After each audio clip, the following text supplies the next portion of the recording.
Hey, Coriander here. Look, I know you've been totally stressing out about packing your gear and figuring out the logistics for your upcoming trip to the deep south of Sri Lanka. Tangala is absolutely beautiful, but yeah, the preparation can feel completely overwhelming. But don't worry, because I put together this explainer to serve as your ultimate tactical battle plan. We are going to turn all that pre-trip panic into pure, focused strategy.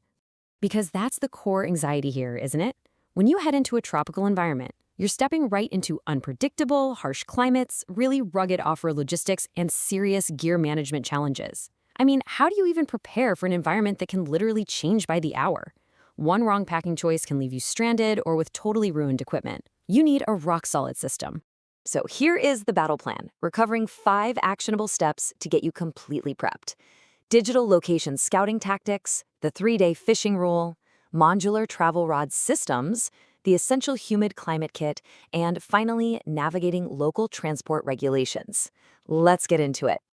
All right, phase 1, digital location scouting tactics. It's time to map the terrain. Your mission actually begins way before you ever set foot on a Sri Lankan beach. You can't just show up and hope you stumble onto a good spot. It's a total process of elimination. Based on methods used by the Reef Ball Foundation, you want to start with marine charts just to find your depths. Next, pull up Google Earth to digitally identify hard-bottom structures, things like reefs and drop-offs. And finally, you have to get a local guide contact. Talking to local boat captains about seasonal currents is absolutely vital, mostly because those currents change drastically and they almost never show up on a satellite map. Now, once you actually arrive, it's time to physically ground truth all that digital scouting you did. You'll take a slate map, drop a rebar stake as your center point, and then use a fiberglass tape measure to chart out the hard bottom structure. As you find those suitable drop-offs or reefs, you literally just drop marking buoys. Then, when you surface, grab a handheld GPS to record the exact coordinates of those buoys. Boom, you've got your spots. Moving on to phase 2, the 3-day fishing rule. This is all about timing your expedition. I know you're worried about the unpredictability of tropical storms and shifting ocean currents out there.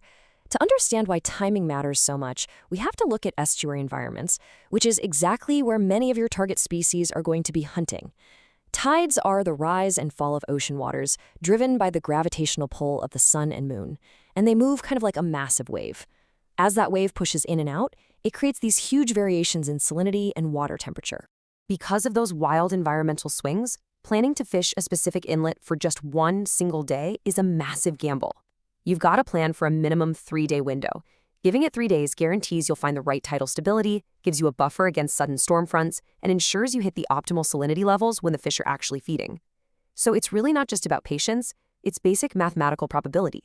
Okay, phase 3, modular travel rod systems. Time to select your weapon. So you know exactly where to go and how long to stay.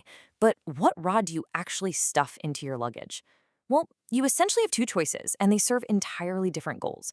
First, you've got the telescopic rod. This thing is the absolute king of convenience. It collapses all the way down to its thickest section and offers a lightning-fast 15-second deployment. If you're spontaneously hiking around and want instant gratification, it's perfect. But on the flip side, you have multi-piece travel rods, usually broken down into 2 to 7 pieces.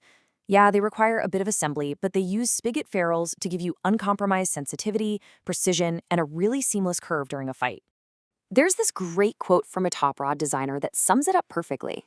We build multi-piece rods for anglers who know the difference. We build telescopic rods for anglers who know the convenience. If you're doing technical fishing in the deep south and you want the true performance of a one-piece rod, you have to pack a multi-piece system in a hard tube. It is an absolute game changer. Next up, phase 4, the essential humid climate kit. This is all about protecting your gear. Now, fishing gear isn't your only equipment. You admitted you were terrified of the environment ruining your trip, specifically tropical fungus eating those high-end Canon camera bodies you're bringing for the safaris. The humidity in Sri Lanka is relentless, so you need rapid-fire logistics. First off, stash silica gel packs in literally every single bag. Second, humidity drains power super fast, so pack high-capacity portable power banks and spare batteries in airtight containers. Third, secure all your documents and your Sri Lankan driver's license in dedicated waterproof storage.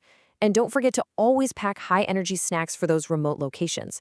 Oh, and here's a big one. Seal your gear in plastic bags before you ever leave your air-conditioned room to completely avoid condensation. Listen, there is a very strict, critical protocol for your underwater equipment. Before you even get close to the ocean, you have to clean and lubricate the O-rings of your underwater housing. And you must pack and seal that camera in a low-humidity environment, like your air-conditioned hotel room. If you crack that case open out on the humid beach, you're trapping moisture inside that will immediately fog up your lens and ruin the entire shoot. Finally, Phase 5, navigating local transport regulations. Let's talk about conquering the landscape. All right, your gear is completely protected. But before we talk vehicles, we have to talk emergencies. Write down this number right now, 1990. That is the SUA Syria National Ambulance System in Sri Lanka, and it's highly reliable. Their units are fully equipped with trauma supplies, which, fun fact, are gamma irradiated so they stay completely sterile in that tropical climate. Plus, they have oxygen and respiratory support. Having local medical contacts locked into your phone is a non-negotiable part of this battle plan. Now, for actually getting yourself out to these remote beaches and national parks, you're going to want to rent a highly capable 4x4. Something like a Toyota Hilux is perfect. Always check your tire pressure and fluid levels before you head out. When you inevitably hit those steep, unpaved inclines out in the Central Highlands or on coastal dirt tracks, you have to engage the 4L, the low-range gearing, for control. And crucially, your driver's license from home just isn't enough. You absolutely must obtain a Sri Lankan recognition permit before you get behind the wheel. Oh, and I have a massive warning regarding your scouting gear. If you are planning on bringing a drone to grab some aerial views of the coastline, it requires strict prior registration with the Civil Aviation Authority of Sri Lanka. Please do not just pack it and assume you'll figure the paperwork out when you get there. If you arrive without prior flight approval, customs will absolutely confiscate it at the airport until the day you fly out. So look at what we've done here. The crucial point is that we've completely eliminated the unpredictability. By mapping digitally, planning for 3-day windows, utilizing modular rods, packing targeted logistics against that intense humidity, and mastering the transport regulations, the chaos is totally managed. Your expedition is primed for total success. You've got the location intel, you've got the gear systems dialed in, and you've got your emergency logistics on lock. The Tonga Yala battle plan is officially complete. The only question left to ask yourself is, are you finally ready to embrace the adventure?